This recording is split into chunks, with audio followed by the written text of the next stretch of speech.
Hi again, friends. Welcome back to the Bouquet Process Workshop. This is the second video in this workshop series, and in this video, we're going to refine one of our rough draft sketches from part 1 into a finished piece, ready to gift or to frame.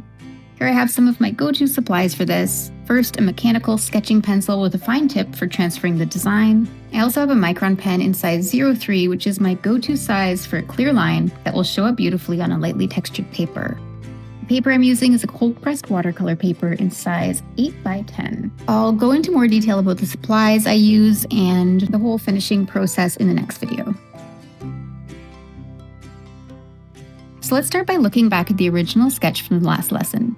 Remember, it was rough, unfinished, but I did map out where I wanted each of the flowers and established an overall shape that I liked. The composition felt balanced, and each of the elements was taking up about a similar amount of space on the page, which is one of the things that I aim for when I'm creating these family or birth flower bouquets. I'm using a pencil to lightly map out the overall shape onto my final paper at the size I want a finished bouquet to be. I'm not adding any details here, just the basic forms that I'll draw within. Try to use as few marks as possible and keep your pencil really light. This helps for a few different reasons. First of all, you don't want to have to erase too aggressively, since that can dull your final ink lines. You also want to avoid pressing too hard and leaving indents on the paper, because those can still show up even after you've inked. I also have this theory that drawing with ink over top of pencil will make your pens not quite last as long. When I've drawn over really detailed pencil sketches with ink, my pens tend to dry out a lot quicker. And overall, less pencil lines in the beginning stage will keep your final piece looking cleaner. So I've got my micron pen now, and I'm starting to draw the outline lines of the flowers right in the forms that I've mapped out with pencil. I'm starting with the larkspur, building the general shape first. Since this is the structural flower, it helps set the direction for everything else. I'm just outlining the main forms.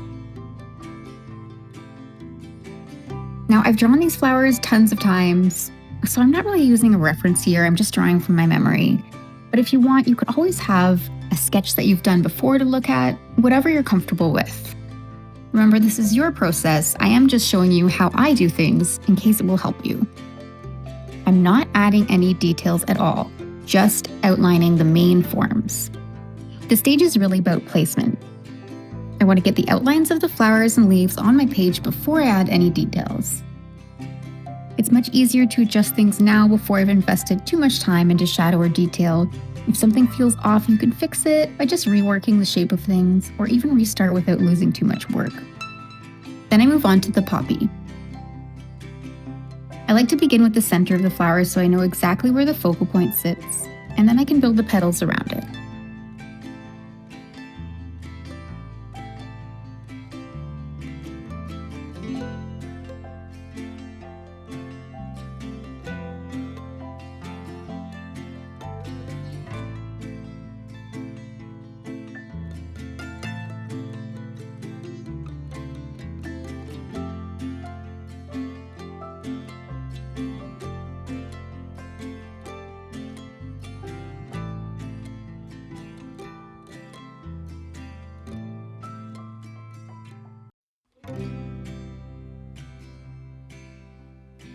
Next, I'm going to add in the snowdrops. I'm grouping 2 smaller heads together. You don't have to do this, but I like pairing 2 of them together since they're such a small flower. I like them to visually hold a similar amount of space and weight as the larger blooms. From there, I start layering in leaves and stems. I usually begin by keeping the leaves close to the flower that they belong to.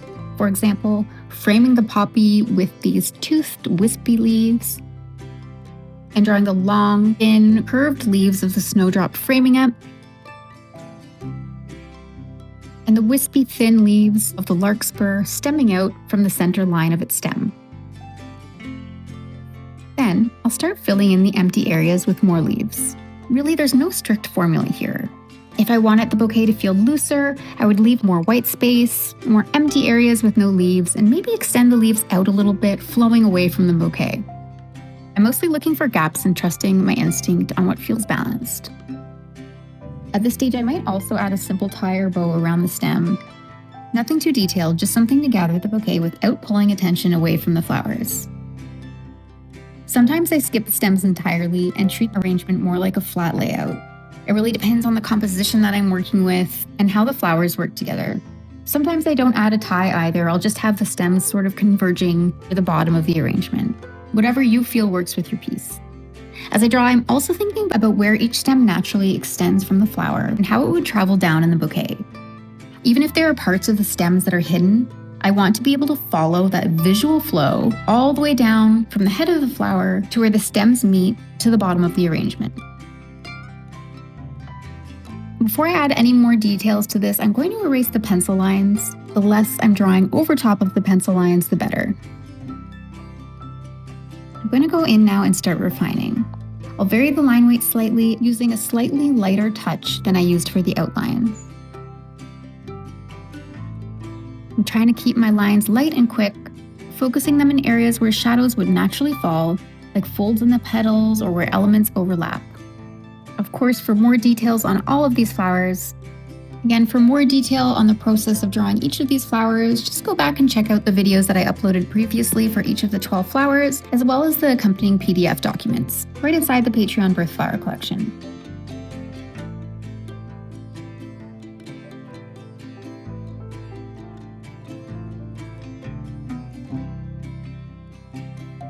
At this point, the drawing feels done to me. Taking the time to map out your composition first makes the final drawing feel more intentional and a lot less uncertain. What started as a loose sketch is now a finished piece.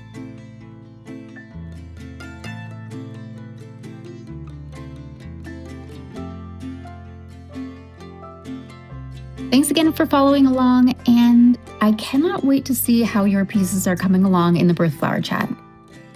Talk to you soon.